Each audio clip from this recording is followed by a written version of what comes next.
साल 2025 में शारदीय नवरात्रि रहने वाले हैं पूरे 10 दिन। जी हां दोस्तों, आज की वीडियो में मैं आप सभी को बताने जा रहा हूं कि साल 2025 में नवरात्रि कब से प्रारंभ होगी और किस दिन इसका समापन होगा। महाअष्टमी किस दिन होगी और महानवमी किस दिन होगी, दशहरा किस दिन मनाया जाएगा, और क्योंकि इस साल 2025 का जो अंतिम सूर्य ग्रहण है वह 21 सितंबर को लगेगा, तो अगले दिन यानी कि 22 सितंबर को जब शारदीय नवरात्रि का प्रथम दिन होगा तो हम किस प्रकार से पूजा पाठ कर पाएंगे, क्या इसके नियम होने वाले हैं, संपूर्ण जानकारी आप सभी को इस वीडियो में शेयर करने जा रहा हूं। लेकिन सबसे पहले मां दुर्गा के इस वीडियो को लाइक करके कमेंट सेक्शन में जय मां दुर्गा जरूर ही लिख दीजिए। तो देखिए, प्रथम शैलपुत्री, द्वितीय ब्रह्मचारिणी, तृतीय चंद्रघंटा, चतुर्थ कुष्मांडा, पंचम स्कंद माता और छठी कात्यायनी, सप्तम काल, रात्रि अष्टम महागौरी, नवम सिद्धदात्री च नवरात्रि में मां दुर्गा के इन 9 स्वरूपों की आराधना की जाती है।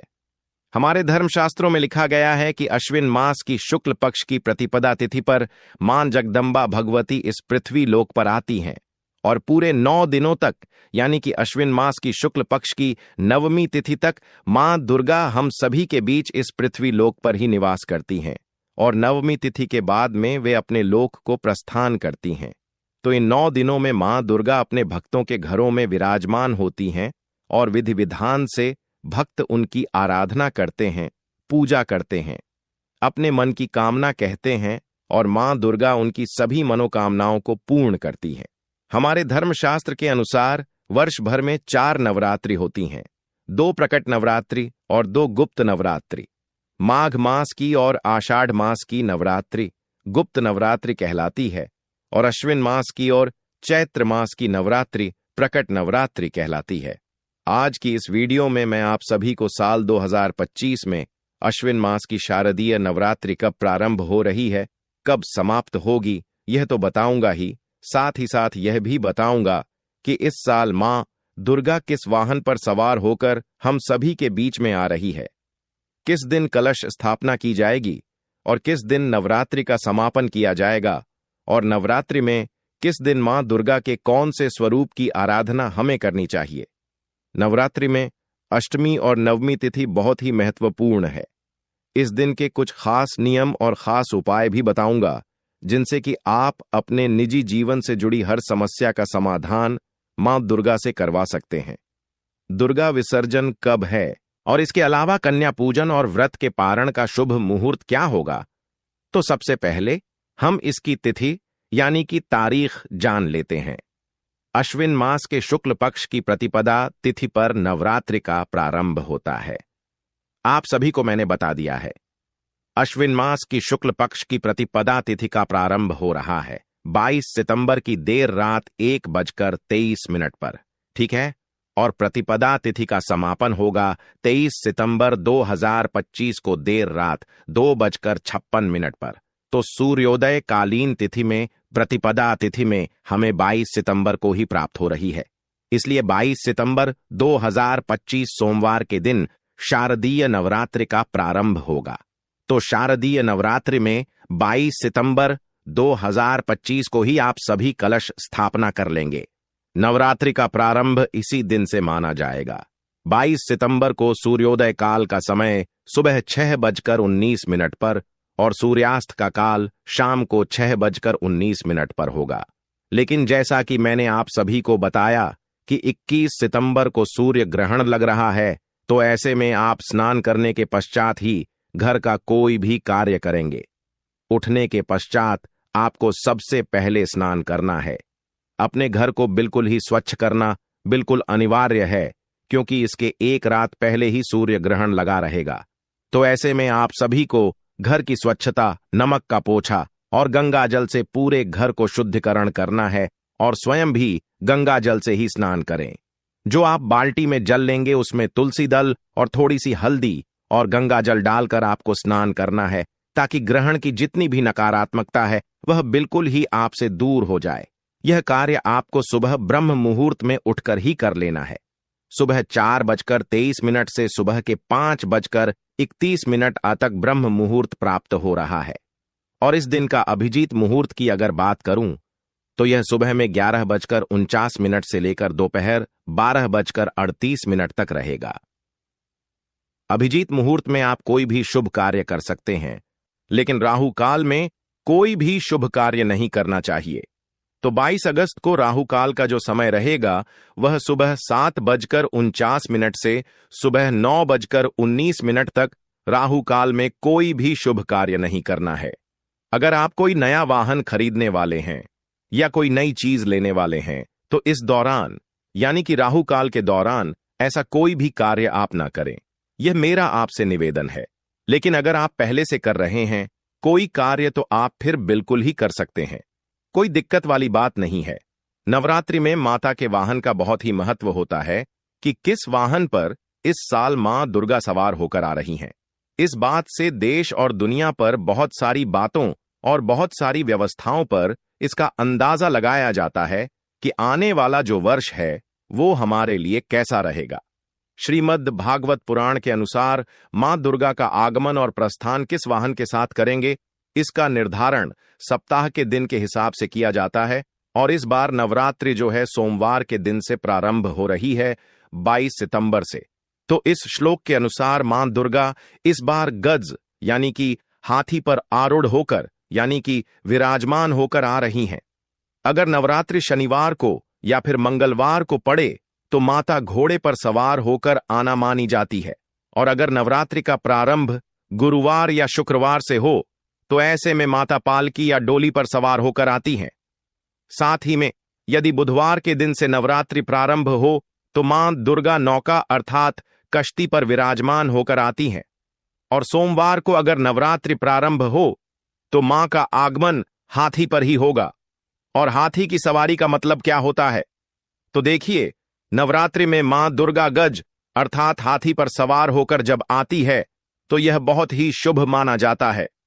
इस वाहन में सवार होकर आने से वर्षा प्रचुर मात्रा में होती है। इसके साथ साथ ही खुशियों की दस्तक होती है, सुख समृद्धि बढ़ती है। इसका मतलब यह है कि पूरा साल सुख समृद्धि सौभाग्य लेकर मां दुर्गा इस बार पृथ्वी लोक पर आने वाली है। इसके साथ ही वर्षा होने के कारण अनाज इत्यादि ठीक मात्रा में होता है।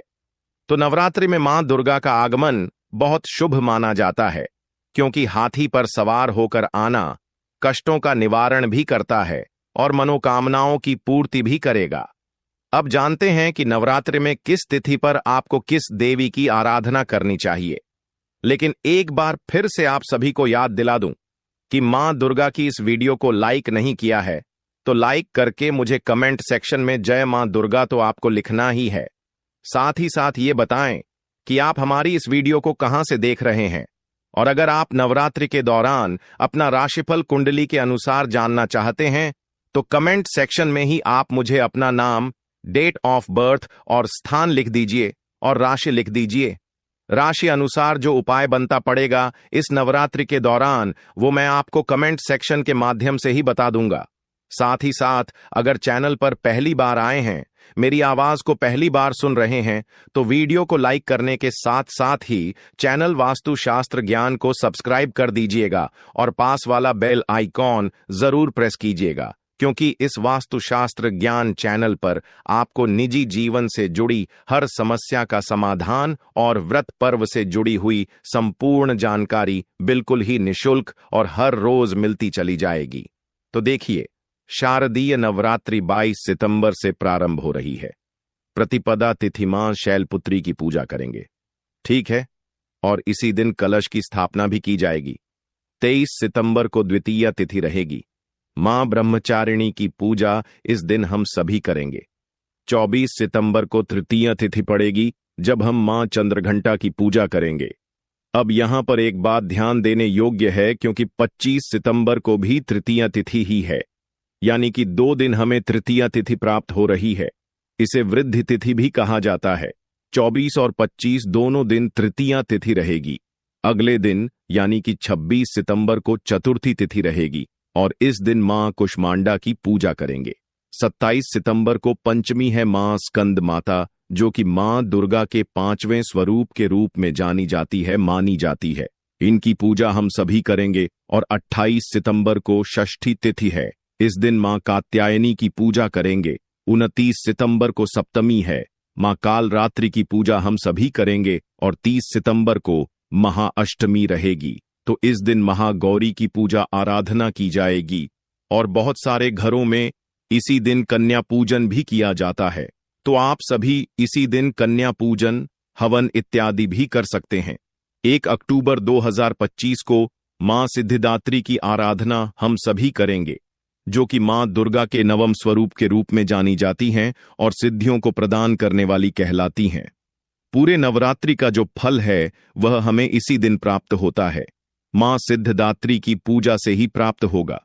तो नवरात्रि की नवमी तिथि बहुत ही विशेष होती है। कन्या पूजन, हवन या फिर कोई भी कार्य आप करना चाहते हैं तो आप इस दिन कर सकते हैं। नवरात्रि व्रत का पारण आप नवमी तिथि पर भी कर सकते हैं या फिर आप चाह तो दशमी तिथि पर भी कर सकते हैं। दशमी तिथि 2 अक्टूबर को है और इसी दिन दशहरा मनाया जाएगा और इसी दिन मां दुर्गा का विसर्जन भी होगा। जैसे कि कई जगहों पर पांडाल लगे होते हैं, मां दुर्गा की स्थापना की जाती है और मां दुर्गा की मूर्तियों का जो विसर्जन है, जो कि मिट्टी की मूर्तियां होती हैं, मूर्तियों को हम स्थापित करते हैं। उनकी पूजा आराधना 9 दिनों तक चलती है। मां दुर्गा की इन मूर्तियों का विसर्जन आप सभी 2 अक्टूबर 2025 को कर सकते हैं। और अब जान लेते हैं कि कलश की स्थापना करने का शुभ मुहूर्त क्या होगा। तो देखिए, 22 सितंबर 2025 को हम सभी कलश स्थापना करेंगे और कलश स्थापना करने का जो शुभ मुहूर्त प्राप्त हो रहा है वो सुबह 6:09 से सुबह 8:06 तक, यानी कि कुल अवधि जो है वो 1 घंटे 55 मिनट की रहेगी। और जैसा कि 21 सितंबर पितृ अमावस्या के दिन सूर्य ग्रहण लग रहा है, तो आपको स्नान आदि से निवृत्त सबसे पहले सूर्योदय कालीन में ही होना पड़ेगा, क्योंकि जो कलश स्थापना का शुभ मुहूर्त है 6:09 से प्रारंभ हो रहा है। 8:06 के बीच ही आपको कलश स्थापना करनी है। तो आप उसी हिसाब से सुबह में उठकर सारी तैयारियां कर लीजिएगा। ये 1 घंटे 55 मिनट का जो समय है कलश स्थापना के लिए सबसे अच्छा मुहूर्त कहलाता है। मां की विधि विधान से पूजा आप सभी इस दिन कर सकते हैं। अब देखिए, कई सारे भक्त प्रश्न करेंगे कि दीदी इस समय राहु काल रहेगा तो फिर हम पूजा कैसे करेंगे। तो देखिए, अगर आप राहु काल से पहले अपनी पूजा प्रारंभ कर देते हैं, जैसे कि 6:09 पर अगर आपने कलश स्थापना का जो शुभ मुहूर्त प्राप्त हो रहा है, इस समय आपने जो है पूजा प्रारंभ कर दी है, कलश स्थापना करना प्रारंभ कर दिया है, तो फिर राहु काल का जो दोष है वो आपको नहीं लगता है। राहु काल में कोई भी शुभ कार्य प्रारंभ नहीं किया जाता है, लेकिन जो कार्य आप कर रहे हैं उसे आप कर सकते हैं। इसमें किसी भी प्रकार की कोई भी दिक्कत नहीं मानी जाती है। तो कलश स्थापना के जो 2 मुहूर्त प्राप्त हो रहे हैं, एक तो सुबह में मैंने आप सभी को बताया और दूसरा जो मुहूर्त है वो अभिजीत मुहूर्त, जो कि दोपहर में 11:49 से 12:38 तक रहेगा।